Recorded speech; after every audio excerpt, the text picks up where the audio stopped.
back to the 2022 Tech Fest and Back to School Bash here at the East Professional Center. Families, if you haven't made it down yet, come on down to the East Professional Center until 2, and you can raffle some prizes, and there's so much fun. There are bouncy houses outside, free food, giveaways.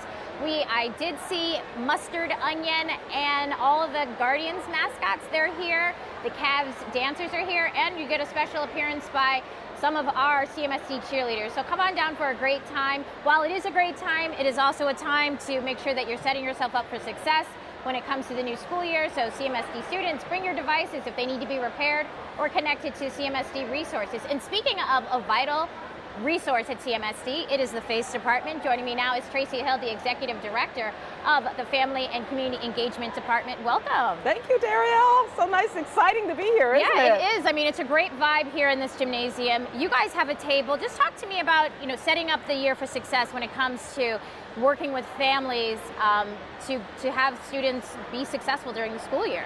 Well, I think one of the things, this is one of those events that prepares families for getting back to school. So like bringing your device here and having it serviced. But one of the other things that we really want parents to focus on now especially is getting back into those routines and rituals, because kids have had, if they weren't in the summer learning experience, they, have kind of these flexible schedules. So making sure that you, within the next week, start getting them back into a solid routine in terms of sleep, getting up in the morning, getting themselves ready, so it's not such a shock to the system when that date rolls around in a week and a half, actually, right? Yeah. So, the other thing is that we really, we have our back to school meet and greets for our schools next week.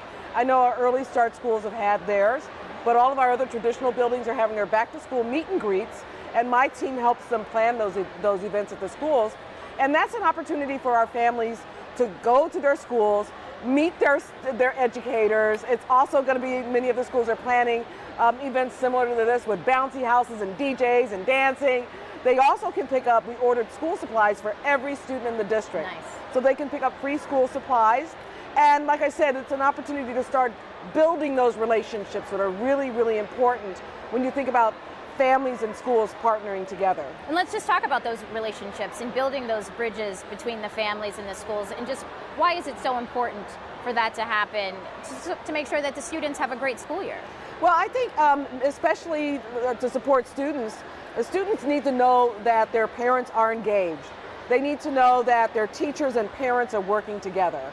And when they see that their families, their parents are coming to those events, checking on their grades, staying in contact with their teachers, it really does help students perform better because they feel like their parents and their teachers are on the same page. And a lot of times, they don't have the opportunity to play one against the other because the parents and the teachers have already started building that relationship of trust. And that's what will really help support students. And so can you give some advice to families or to caregivers, like how to start that relationship, or educators, if they have a question, because sometimes we have families and they don't know the answer, or they don't know how to ask the question. What is some good advice for a parent who wants to build that relationship with the teacher so they have that working relationship? I think one of the things is, again, if you're not able to make the meet and greet, you can always go to your district, your school's website, maybe email your teacher and let them know, I'm Miss Johnson, I'm Erica's mother, I really want to stay in contact with you. Here's the best way to reach me. One other very important thing is to make sure that your contact information is up to date. So if you're not able to make a school event, that teacher and that principal, those educators, have a way to contact you. And also to respond if they call you or email you or text you. It's not always the bad stuff. It's that they want to reach out to you and say, hi, I'm your teacher this year. What we also have is what we call the academic playbook. And we're actually distributing that at our family engagement table today. And it's like a 30-page document, and it's not really, really dense, but it has tips on how to talk to your teacher, the kind of questions to ask at a parent-teacher conference. Tracking your students' data, the testing, keeping track of their scores.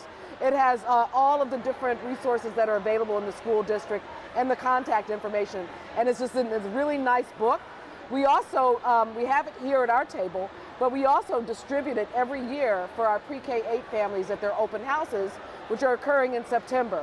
So again, just being present, and if you can't physically be present, reach out to your teachers, reach out to your educators, and know that this is how I can be engaged with the school. This is how you can reach me, and always keep those lines of communication open. Yeah, because it's always a good idea to introduce yourself when there isn't a problem. Yeah. So that way, if a problem occurs, Yep. then you already have that establishment, Exactly. and they know that, hey, I'm Erica's mom, and that I heard something happen at school. So you have that working relationship. So it's not always coming from a place of, oh, there's a problem, we need to solve this right now. Yeah. Well, one of the things we really have been working with providing some professional learning for our teachers around is, our relationships are like a bank account. You got to put the good in before you can make a withdrawal. So thinking about sending positive messages home, calling and just saying, hi, what are your hopes and dreams for your child? Putting, like I said, you put those deposits in. So if you have to make a withdrawal because there's a problem, you don't overdraw that account. The point of contact, initial point of contact, should not be because of something that went bad, but because something went, you want to get to know each other. And so obviously this is part of your event, the Back to School Bash and Tech Fest. But throughout the school year, FACE is out in the schools and doing various things. What are some of the things that you guys are planning at the start of the school year for families? Yeah, so what we are reinstituting, we do our Parent University College bus tours. And we actually take the family, the students and their parent, on bus tours to colleges within our region. And that's available for parents of 9th to 12th graders. Then we also offer, we work with the schools to sponsor Parent University workshops. So the schools we create a catalog of different offerings, and they typically will ask parents what types of workshops. So actually this summer we did a series of workshops called A Healthier You. Those were our Parent University workshops. So we had, in our summer learning sites, we had cooking demonstrations for parents. We had yoga. We had people doing, what is it, the dancing? Oh, the jazzercise or Zumba? Yeah, Zumba. They were Zumbaing. But we also had classes, workshops where we talked about, ways to support your child's social emotional well-being. We know that this last 2.5 years with COVID has just been, everybody's, it's like, finally, we're getting a little bit of a breath of fresh air, but, we suffered a lot of losses over the last few years. People have lost parents, they've lost children, they've lost spouses, and, so how do we help our children to really learn how to deal with that trauma and that loss in a healthy way? Yes. So we sponsor those types of opportunities. And typically we moved from doing like the big district-wide parent universities because we were only getting a few people, the same people. So now we really work with the schools to have a series of, workshops in their schools where parents feel, comfortable coming to those events. And then we also do some virtual offerings. We do have our parent ambassadors. This is the second year that we have parent ambassadors. They are being trained to conduct what we call parent cafes. Mm-hmm. So we have the parent cafes, which will be offered, and those are just really kind of casual, round-the-table discussions that are led by a parent, so they're parent-to-parent, peer-to-peer interactions, again, to build those resiliency factors for our families, to strengthen our families. Nice. And then also, too, I know that you guys focus on not only the child, but the parent when it comes to education. So will you be offering Parent University where parents can take college courses again? Unfortunately, we're not doing that again this year. Okay. We're really thoughtful about, the TriC has so many of opportunities. We have the Women in Transition program, so we're funneling our parents, the women, into that program, okay, which really helps build the capacity to take college level courses, and then they have their access program. So even though we're not going to be offering our TriC again this year, we will let parents know about the opportunities that TriC has that they can participate in. But it's also, I mean, obviously you're focusing on the whole family and yes, not just the student, because, it's important that the whole family absolutely get involved in the education yes, process. Yeah, yeah. I mean, education is a family affair. How about that? And we know that when students feel like they're supported by their parents and caregivers, they do better in school. They have better attendance, better grades, fewer behavior problems, So that's one of the things that we really work on. And especially, since we are fortunate enough to have parent ambassadors now, you know, when parents are able to engage with other parents and support each other and build those networks, you know, that's really helpful too. Because sometimes parents are leery about coming to schools because of experiences that they've had before.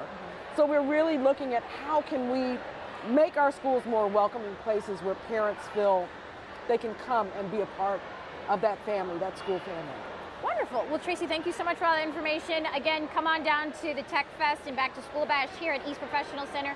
Definitely stop by the FACE table so that you can get that booklet and also talk about how to set your student and your family up for success when it comes to the new school year. Again, school starts on Monday, August 22nd.